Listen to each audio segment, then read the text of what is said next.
മനസ്സ് പറയുന്നത് കേൾക്കരുത് എന്ന് ഒരു ഉപദേശം നിങ്ങൾ ചിലപ്പോൾ കേട്ടിട്ടുണ്ടായിരിക്കും. മനസ്സ് പറയുന്നത് അതിൻ്റെ ഇമോഷൻസ് ആയിരിക്കും, അതിൻ്റെ ഒരു മനസ്സിൻ്റെ പരമായിട്ടുള്ള ചില ബലഹീനതകളൊക്കെ കൊണ്ട് നമ്മൾ ജീവിതത്തിൽ മനസ്സ് പറയുന്നത് കേട്ടാൽ വഴിതെറ്റി പോകും. അതുപോലെയുള്ള ഒരു ഉപദേശം നിങ്ങൾ ചിലപ്പോൾ കേട്ടിട്ടുണ്ടായിരിക്കും. ഈ മനസ്സ് പറയുന്നത് കേൾക്കാതിരിക്കേണ്ടത് നിങ്ങൾ ദൈവവുമായിട്ട് കണക്റ്റഡ് ആവാതിരിക്കുന്ന സമയത്താണ്. അതായത് നിങ്ങൾ ദൈവാനുഭവത്തിലേക്ക് വന്നു കഴിയുമ്പോൾ ഇതെല്ലാം ഒരു ഉൾപ്രേരണയാണ്. നിങ്ങളുടെ ഉള്ളിൽ നിന്ന് വരുന്ന പ്രചോദനങ്ങളാണിത്. അപ്പോൾ ഇതിനെ ആത്മാവിൽ നിന്ന് വരുന്ന പ്രചോദനങ്ങൾ എന്നാണ് ആത്മീയ ഭാഷ. അപ്പോൾ പക്ഷേ എപ്പോഴും അത് പറയാൻ പറ്റാത്തത് കൊണ്ട്, അല്ലെങ്കിൽ അത് കുറച്ചും കൂടെ നിങ്ങൾക്ക് എളുപ്പത്തിൽ മനസ്സിലാവുന്ന ഭാഷയിൽ പറഞ്ഞാൽ നിങ്ങളുടെ മനസ്സിൽ നിന്ന് തന്നെയാണ് പ്രചോദനങ്ങൾ ഉണ്ടാവുക.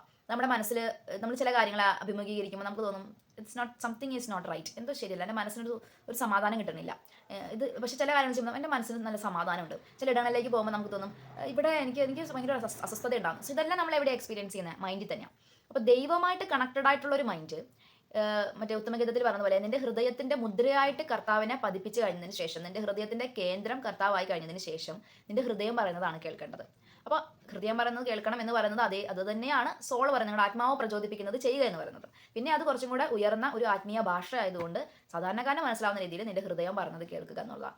ഈശോ തൻ്റെ ഹൃദയം പറയുന്നതൊക്കെ കേട്ടോ, അതിന് ആത്മാവിൻ്റെ പ്രചോദനങ്ങളാണ്. പക്ഷെ അതെല്ലാം മറ്റുള്ള മനുഷ്യന്മാർക്ക് കൺവിൻസ്ഡ് ആയ തീരുമാനങ്ങളോ പ്രവൃത്തികളോ ആയിരുന്നില്ല. പക്ഷെ ഈശോയ്ക്ക് അറിയാമായിരുന്നു ഈശോ എന്താ ചെയ്തുകൊണ്ടിരിക്കുന്നതെന്ന്. അപ്പോൾ നിങ്ങളുടെ ഹൃദയത്തിൽ ഇരുന്നു കൊണ്ട് നിങ്ങളെ പ്രചോദിപ്പിക്കുകയും നിങ്ങളുടെ ഹൃദയത്തെ ഭരിച്ചുകൊണ്ടിരിക്കുന്നത് ദൈവമാകണം. നിങ്ങളുടെ ഹൃദയത്തിൻ്റെ നിയന്ത്രണം നിങ്ങൾ ദൈവത്തിൻ്റെ കയ്യിൽ കൊടുത്തിരിക്കണം. ഒന്നാം സ്ഥാനം നിങ്ങളുടെ ഹൃദയത്തിൽ നിങ്ങൾ ദൈവത്തിന് കൊടുത്തതിന് ശേഷം നിങ്ങൾക്ക് പേടിക്കാതെ നിങ്ങളുടെ ഹൃദയത്തെ കേൾക്കാം. എൻ്റെ ഹൃദയം ഇതാണ് പറഞ്ഞത്, എനിക്കതിനെ ഫോളോ ചെയ്യണം. അങ്ങനെയാണ് കുറേ നാളുകൾ ഞാൻ മുന്നോട്ട് പോയിട്ടുള്ളത്. ഇവിടെ വലിയൊരു അത്ഭുതം സംഭവിക്കും. നിങ്ങളുടെ ഹൃദയത്തിൽ നിന്ന്, അതായത് ആത്മാവ് പ്രചോദിപ്പിക്കുന്ന ആ ഹൃദയം പറയുന്ന കാര്യങ്ങൾ ചെയ്ത് നിങ്ങൾ മുന്നോട്ട് പോകുമ്പോൾ 100% പ്രതികൂലമായ സാഹചര്യങ്ങൾ നിങ്ങൾക്ക് ചുറ്റും ക്രിയേറ്റ് ചെയ്താലും നിങ്ങൾ നിങ്ങളുടെ ഉൾസ്വരങ്ങളെ കേട്ട് മുന്നോട്ട് പോകാൻ തയ്യാറാവുകയാണെങ്കിൽ നിങ്ങൾക്ക് ഒരു നഷ്ടം വരാതെ കർത്താവ് നോക്കും. കർത്താവ് നിങ്ങളെ പരിപാലിക്കും. കാരണം ദൈവസ്വരത്തിന് ഒന്നാം സ്ഥാനം കൊടുത്ത് മുന്നോട്ട് പോകുന്ന ഒരാളുടെ പൂർണ്ണമായിട്ടുള്ള ഉത്തരവാദിത്വം ദൈവം ഏറ്റെടുക്കുന്നുണ്ട്. അവനെ പ്രൊട്ടക്ട് ചെയ്യാൻ ഒരു ദൈവത്തിന്റെ സംരക്ഷണം ഉണ്ടായിരിക്കും. കാരണം അവൻ പാലിക്കാൻ ആഗ്രഹിക്കുന്ന ദൈവകൽപ്പനകളാണ്.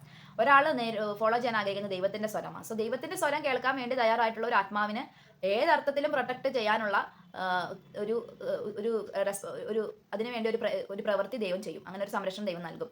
ഇനി നിങ്ങൾ മിസ്അണ്ടർസ്റ്റാൻഡ് ചെയ്തു, നിങ്ങളുടെ മനസ്സിൽ നിങ്ങൾക്ക് തോന്നുവാണ് നിങ്ങളുടെ എന്തെങ്കിലും ഒരു മെന്റൽ സ്ട്രഗിൾ കൊണ്ട് ദൈവത്തിന്റെ സ്വരം അല്ലാതെ നിങ്ങൾ ദൈവത്തിന്റെ സ്വരമാണെന്ന് കരുതി നിങ്ങൾ മിസ്അണ്ടർസ്റ്റാൻഡ് ചെയ്തു. പക്ഷേ നിങ്ങളുടെ ഇന്റൻഷൻ ഇന്നസെന്റ് ആയിരുന്നു.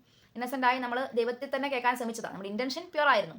അപ്പോഴും ആ പ്രശ്നത്തിലും ദൈവം, അതായത് കോംപ്ലിക്കേഷൻസ് ക്രിയേറ്റ് ചെയ്താലും അവിടെയും ദൈവം നിങ്ങളെ സഹായിക്കും. അതായത് നിങ്ങൾ മിസ്അണ്ടർസ്റ്റാൻഡ് ചെയ്തിട്ട് ഇതാണ് ദൈവം ആവശ്യപ്പെടുന്നതെന്ന് കരുതി നിങ്ങൾ അത് ചെയ്താലും ആ പ്രശ്നം നിങ്ങളുടെ ജീവിതത്തിൽ ഒരു പ്രശ്നമായി മാറാതിരിക്കാൻ വേണ്ടി ദൈവം ഇടപെടും. ഇതൊക്കെ വ്യക്തിപരമായ ജീവിതത്തിൽ എനിക്ക് അനുഭവമുള്ള കാര്യങ്ങളാണ്. ദൈവം എന്ന് പറഞ്ഞാൽ ആക്ഷൻസ് ഇല്ലാത്ത ഒരാളല്ല, കൃത്യമായിട്ട് ഇടപെടാൻ കഴിയുന്ന ഒരു ദൈവമാണ്. ദൈവം നിങ്ങളെ സമൃദ്ധമായിട്ട് അനുഗ്രഹിക്കട്ടെ. നിങ്ങളുടെ ആത്മാവിലെ ദൈവസ്വരം, നിങ്ങളുടെ ഹൃദയം പ്രചോദിപ്പിക്കുന്നത് അവനവനോട് സത്യസന്ധത പുലർത്തി നിങ്ങളുടെ ഉള്ളിലെ ദൈവത്തിന്റെ സ്വരം കേട്ട് മുന്നോട്ട് പോകാൻ നിങ്ങൾക്ക് സാധിക്കട്ടെ. ആമേൻ.